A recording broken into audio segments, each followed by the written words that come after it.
আসসালামু আলাইকুম ওয়া রাহমাতুল্লাহি ওয়া বারাকাতুহু। কেমন আছেন সবাই? আশা করি আল্লাহর রহমত বরকতায় ভালো আছেন। আমিও আল্লাহর রহমত বরকতায় ভালো আছি। Spoken English zero two hero. ইংলিশে শিখব বাংলা দিয়ে। অসাধারণ এই বই নিয়ে আজকে আমাদের দ্বিতীয় ক্লাস। আশা করি আপনাদের এই ভিডিও ভালো লাগছে এবং যে ভিডিও যদি ভালো লাগে থাকে অবশ্যই চ্যানেল সাবস্ক্রাইব করবেন।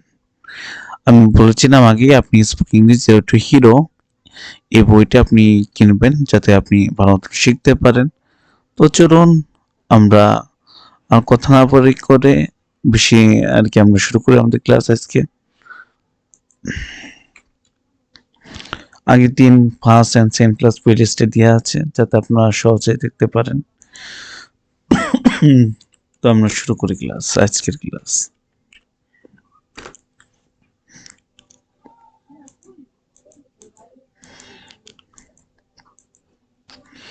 দেখুন, ওয়ান অর্থ উপরে, আন্ডার অর্থ নিচে, ইন অর্থ ভিতরে।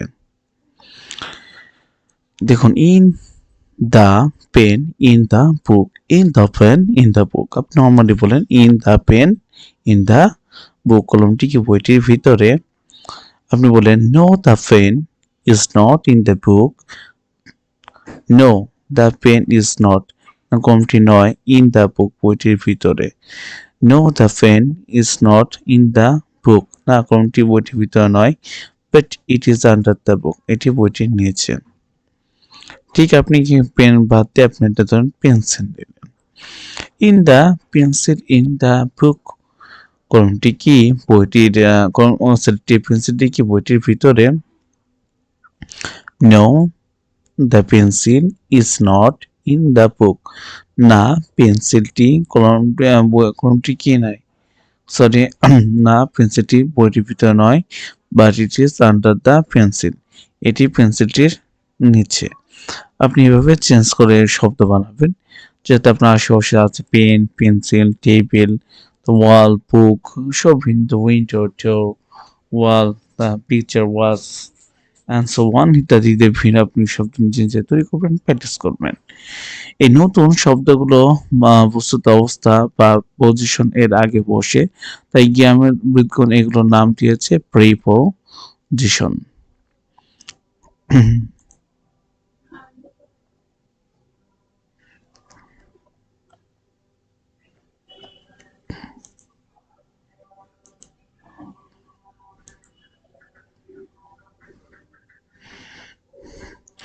দেখুন, পরবর্তীতে is the pen under the book, is the pen under the book, কলমটি কি বইটির নিচে। No the pen is not, না কলমটি না, আন্ডার দ্য বুক নিচে বইটি, আন্ডার অর্থ নিচে, দ্য বুক অর্থ বইটি, বাট অর্থ কিন্তু, ইট অর্থ এটি, ইজ অর্থ হয়, অন অর্থ উপরে, দ্য বুক অর্থ বইটি। খেয়াল করুন, in the pen under the book, কলমটি কি বইটির নিচে। No the pen is not under the book, না কলমটি বইটির নিচে নয়, but it is on the book, এটি বইটির উপরে। আপনি একটা জিনিস খেয়াল করুন, আপনি কোনো একটা পিকচার ইমেজ খেয়াল করছেন, ইমেজের উপর দেখা রয়েছে বুক, বুকের উপর পেন, কলমটি রয়েছে। ঠিক দেখুন এখানে কলম না দিয়ে একটা পেন্সিল দেয়া থাকলো, বা ধরেন পেন্সিল না বলে আমি বললাম মার্কার বা কালার পেন, এরকম হইতে পারে, মার্কার দিলাম, marker. In the marker under the book, কলমটি কি মার্কারটি কি বইটির নিচে। আপনি বললেন কি no the marker is not under the book, না কলমটি বইটির নিচে না মার্কারটি কলমটির নিচে নয়, but it is on the book, কিন্তু এটি বইটির উপরে। এভাবে আপনি আমাকে তো নিজে নিজে প্র্যাকটিস করতে হবে, তাহলে ইনশাল্লাহ আপনি পারবেন। খেয়াল করুন, এখন অনেকগুলো দেওয়া আছে, এখন নিচের বাক্যগুলো জোরে জোরে উচ্চারণ করুন, কিন্তু ইংলিশে অর্থ বোঝার চেষ্টা করুন। দ্য বোতল is not under the table, but it is on the table. The cap is not under the book, but it is on the book. খেয়াল করুন, দ্য বোতল ইজ আন্ডার দ্য টেবিল, বোতলটি টেবিলের নিচে নয়, but it is on the table, বোতলটি কি টেবিলের উপরে। The cap is not under the book, cap মানে টুপিটি বইটির নিচে নয়, but it is on the book, এটি বইটির উপরে। The glass is not under the floor, গ্লাসটি ফ্লোরের মেঝেতে নয়, but it is on the chair, এটি চেয়ারের উপরে। এবার খেয়াল করুন, আমরা নিজের আর দুইটি লিখে প্র্যাকটিস করুন দেখায়। খেয়াল করুন, দ্য গ্লাস, এখানে বললেন the glass is not under the table, গ্লাসটি টেবিলটির নিচে নাই, but it is on the table, টেবিলের উপরে। এবার দেখুন আরেকটা সেন্টেন্স আপনি এভাবে করতে পারেন। দ্য ক্যাপ, এই ক্যাপ দিয়ে তুই করেন, the cap is not under the table, ক্যাপটি আন্ডার টেবিলের নিচে নয়, but it is on the table. আবার এইভাবে আপনি এই যে ক্যাপ আছে বোতল দিলেন, হ্যাঁ, এভাবে পেন্সিল দিলেন, পেন দিলেন, ইত্যাদি বিভিন্ন শব্দ আপনি নিজে নিজে তৈরি করবেন। বাসায় প্র্যাকটিস করতে থাকুন, ইনশাল্লাহ আপনি পারবেন। প্র্যাকটিস ছাড়া কোনো বিকল্প পথ নেই, যে প্র্যাকটিস ছাড়া আপনি পেয়ে যাবেন ইংলিশ, এটা সম্ভব নয়। যত ভিডিও দেখেন কাজ আসবে না, আপনার অবশ্যই বই কিনতে, বই কিনে প্র্যাকটিস করতে হবে। মিস্টার অর্থ জনাব, মিসেস অর্থ জনাবা, মিসেস অর্থ অবিবাহিত মহিলা। খেয়াল করুন, এই নতুন শব্দ নিয়ে চলুন বাক্যবান প্র্যাকটিস করা যাক। Is this Mrs Saida, is this মানে এটা কি মিসেস সাইদা, তিনি কি মিসেস সাইদা, এই এত পুরুষ মানুষ, মিসেস খেয়াল করুন। No, is not miss Saida, না তিনি মিস সাইদা নন, but this is mister mister Kamal, তিনি জনাব কামাল। এবার দেখুন এখানে যদি এরকম থাকতো একটা একটা কোনো আপনি মহিলার ছবি দেওয়া থাকতো, এখন বললো হয়তো ইন দিস মিস্টার কামাল, তিনি কি মিস্টার কামাল, আপনি তখন কি বলতেন, no this is not mister Kamal, তিনি মিস্টার কামাল না, but this is Mrs Saida, তিনি মিসেস সাইদা, তিনি জনাব কামাল নন, তিনি হলেন মিসেস সাইদা। এভাবে আপনি সেন্টেন্স তৈরি করবেন, বিভিন্ন নাম দিবেন, আপনার নাম হোক, আপনার পরিবারে বিভিন্ন ধরনের ফ্রেন্ড নাম দিয়ে আপনি সেন্টেন্স তৈরি করবেন।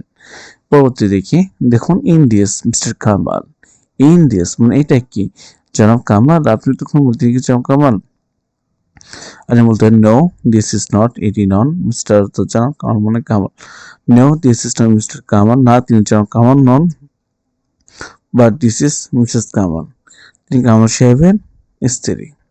এবার আপনি সেন্টেন্স তৈরি করবেন। পরবর্তীতে আমরা দেখব, দেখুন ইন দিস মানে এটা কি মিসেস কামাল, তিনি কি Mrs Kamal, no this is not Mrs Kamal, না তিনি কামাল সাহেবের স্ত্রী নয়, but this is Mrs Saida, তিনি মিসেস সাইদা। চেষ্টা মনে কোনো এখন লেখা রয়েছে in this mister Abdur Rahman, তিনি কি mister Abdur Rahman, no this is not mister Abdur Rahman, but this is mister Kamal. এভাবে আপনি সেন্টেন্স তৈরি করবেন, সেন্টেন্স তৈরি করা খুবই সোজা, ইনশাল্লাহ আপনি পারবেন। দেখুন আমরা নতুন শব্দ শিখবো আজকে, ইনশাল্লাহ লিসন 1 শেষ করবো আমরা। মাত্র 40 দিন বইটি এক খতম দিয়ে দাও। আমি চেষ্টা করবো যাতে পুরো একটা লিসন দিয়ে করে ভিডিও করা যায়, ইনশাল্লাহ। কমেন্টে জানাবেন যে একটা করে লিসন দেবো নাকি ছোট ছোট করে শর্ট টাইম ভিডিও দেবো, অবশ্যই জানাবেন। ব্ল্যাক মানে কি কালো, তারপর হোয়াইট মানে কি সাদা, গ্রিন অর্থ সবুজ, ব্রাউন অর্থ কি বাদামি। চলুন, হোয়াট কালার কি রং, what colour is this pencil, এই পেন্সিলটি কি রং।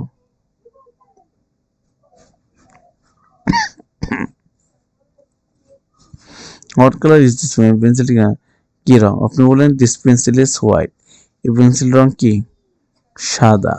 What colour is this pencil, this pencil is green, what colour is this pencil, this pencil is green. এইভাবে আপনি সেন্টেন্স তৈরি করবেন। হোয়ার ইজ কোথায়, where is the pen, where is কোথায়, হোয়ার ইজ দ্য পেন কলমটি কোথায়। খেয়াল করুন কলমটি কোথায় আছে কি, the pen is on the book, কলমটি বইটির উপরে, দ্য পেন অর্থ কলমটি, ইজ অর্থ হয়, অন উপরে, দ্য বুক অর্থ বইটি, কলমটি বইটির উপরে। পড়তে পড়তে শিখবো, শিখতে শিখতে পড়বো। Where is the book? বইটি কোথায়? The book is on the table. The book is on the table. Where is the pen? কলমটি কোথায়? আপনি বললেন the pen is on the table. কলমটি টেবিলের নিচে। বললাম where is the pencil? পেন্সিলটি কোথায়? The pen is on the table. নিচে। The pen. Where is the pen? কলমটি কোথায়? The pen is under the floor, ফ্লোরটির নিচে। এবার আপনি ভিন্নভাবে নিচে পাশে প্র্যাকটিস করুন, সেন্টেন্স তৈরি করবেন, ইনশাল্লাহ আপনি পারবেন। What is the picture? ছবিটি কোথায়? The picture is on the wall, ছবিটি দেয়ালের উপরে। Where is the light? মানে বাল্বটি কোথায়?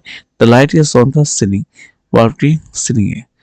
নিচে বাক্যগুলো যারা ফোনে ইংলিশ অর্থ বোঝার চেষ্টা করুন। খেয়াল করুন, this is not mister Rafiq but this is mister Kamal. তিনি মিস্টার রফিক নয়, তিনি জনাব কামাল। আমি বলে দিচ্ছি, this is not Mr Jalil, তিনি জনাব জলিল না, বাট দিস ইজ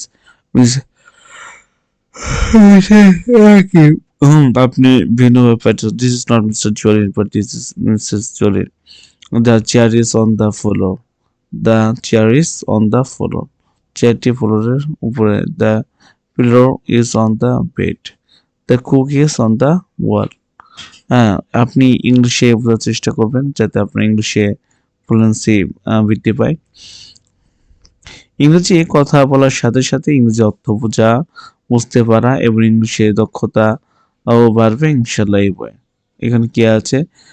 লেখাপড়া, ইংলিশে জব পরীক্ষা, বিশেষ MA, তারপর MBA, বিষয়ে IELTS প্রভৃতি বিষয়ে এসএমএস করতে তো নাম্বার এসএমএস করুন কি সাইফুল স্যার কে বই। এই বইয়ের শব্দের উচ্চারণ, অর্থ এবং বাক্যের অর্থ ও সরল ভাষায় অর্থ দেওয়া।